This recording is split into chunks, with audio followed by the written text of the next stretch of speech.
India विमान दुर्घटना आखि आगु लिभि नथिबा बेले पुणी केदारनाथ रे घटिला छाती थरा घटना।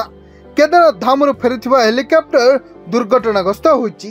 फल हेलिकॉप्टर थिबा समस्त श्रद्धालुंकर मृत्यु होइतिबा खबर सामना को आसुची।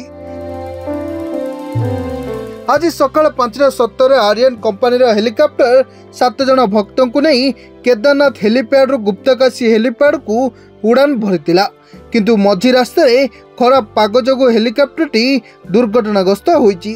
तेबे हेलिकॉप्टर क्षमता अधिक लोक थिबा Uttarakhand ADG doctor B Murugesan सूचना दैछंती।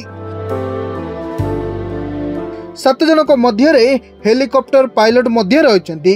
मृतक माने हेले पायलट राजवीर, विक्रम रावत, राशि उखीमठ, विनोद, तृष्टि सिंह, राजकुमार, श्रद्धा, राशि।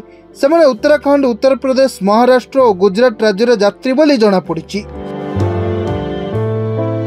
सेपटे घटना को नहीं उद्धारकारी दल घटनास्थल अभिमुखे बाहरी। दुर्घटनाटी उच्चतर घटिथिबारु उद्धारकारी दल पहुंचबार विलंब हेउची। अन्यपटे मुख्यमंत्री पुष्कर सिंह धामी दुर्घटनार दुख प्रकाश करी निजर एक्स अकाउंट रे एक पोस्ट करछंती।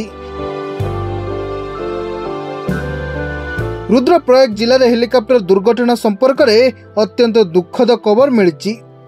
एसडीआरएफ, स्थानीय प्रशासन एवं अन्य उद्धार दल रिलीफ एवं उद्धार कार्य नियोजित अछंती। समस्त यात्री सुरक्षा पई मु बाबा केदारनाथ निकट में प्रार्थना करुछि बोली मुख्यमंत्री पोस्ट करछंती।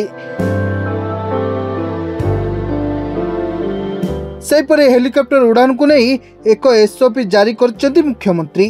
तेज चलित वर्ष केदारनाथ यात्रा मे 2 तारिख आरंभ होता बेले या मिसे पंचम थर एपरी दुर्घटना सामना को आसी, जो 13 जन प्राण हर सारे। जून 7 तारिख में केदारनाथ जाऊा हेलिकॉप्टर बड़ दुर्घटना बर्ती जाइथिला। यात्रिक त्रुटि जोगु हेलिकॉप्टर सीधा हाईवे उपर लैंड करथिला। ब्यूरो रिपोर्ट, सरकार न्यूज।